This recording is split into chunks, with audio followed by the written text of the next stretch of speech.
அன்பார்ந்த எனதருமை யூடியூப் நேயர்களுக்கு வணக்கம். இதுவும் ஒரு முக்கியமான பதிவு தான். 4 விதமான ஆதிபத்தியமுடைய 159, 2610, 3711, 4812 இந்த மாதிரி 159, 2610, 3711, 4812 உங்களுடைய லக்னாதிபதி இருந்தால் நீங்க என்ன செய்வீங்க?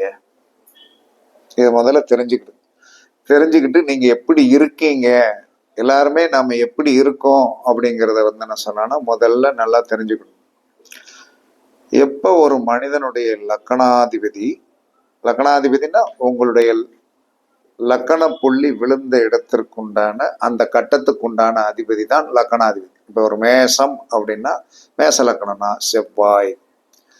இந்த லக்கணாதிபதி என்று சொல்லக்கூடியவர் 1, 5, 9 இருந்தால் யோகவான். தன்னை போல பிறரை வாழ வச்சிரும். தன்னை போல் பிறரை கண்டிப்பாக வாழ வைப்பார்கள். அதில் எந்தவித மாற்று கருத்துமே கண்டிப்பா கிடையாது. அப்ப லக்னாதிபதி லக்கணத்திற்கு 1, 5, 9 இருந்தால் அவர் யோகத்தை அனுபவிப்பார். தன்னை போல் பிறரை வாழ வைப்பார். யாராவது அவரை அண்டி போனால் என்ன செய்வாரு? நல்லாரு, இந்த வழி, இது வழிகாட்டுதல், இது இப்படி போ அப்படின்னு சொல்லக்கூடிய ஒரு அறிவுரையை கொடுத்து அவரை வாழ வைத்து விடுவார்கள்.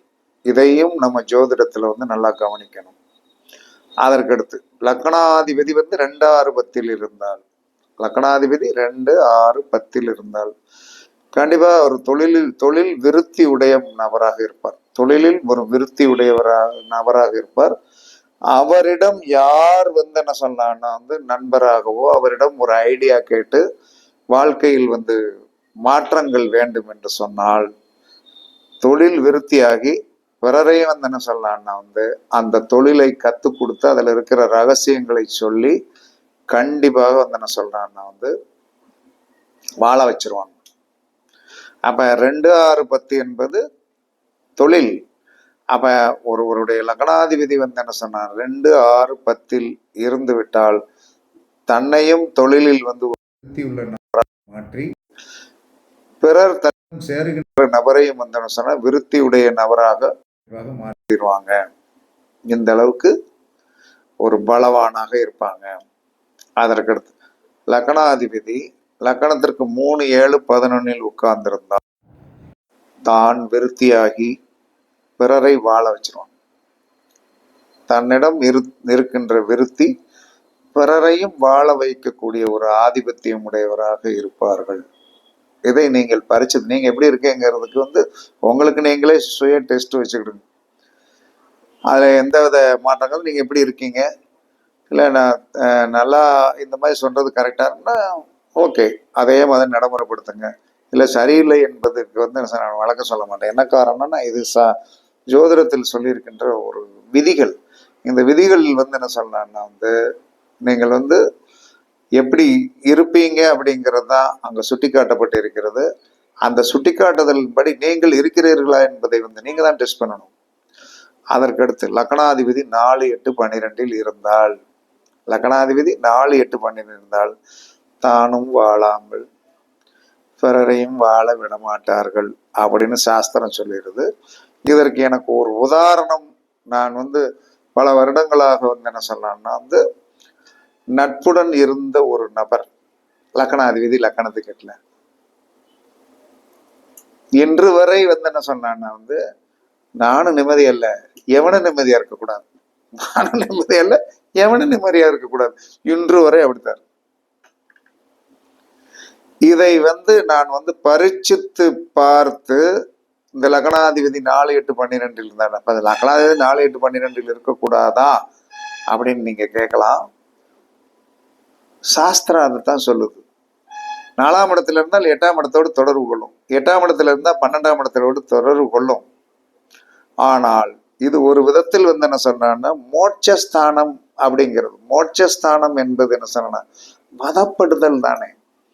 மோட்சம் அப்படின்னு சொல்ல மோட்சத்துக்கு போறவங்க பூரா சொல்லுவேன் நான் மோட்சத்துக்கு போறேன் மோட்சத்துக்கு போறேன் அப்படின்னு சொல்றாங்களே, மோட்சம் எங்கேயா இருக்கு? ஒரு அம்மா கிளாஸ் எடுத்துக்க முக்தியை நோக்கி பயணிக்கிறோம் அப்படிங்கிறாங்க. முக்தியை நோக்கி பயணிக்கிறீங்களா? எங்க போய் முக்தியை நோக்கி பயணிக்கிறீங்க? இருக்கிற காலத்தில் இந்த பூமியில் இருக்கின்ற வரைக்கும் நல்லா வாழுங்க,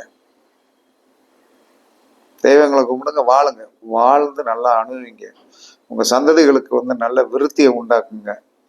அதுதான் பெரிய சந்தோஷம்.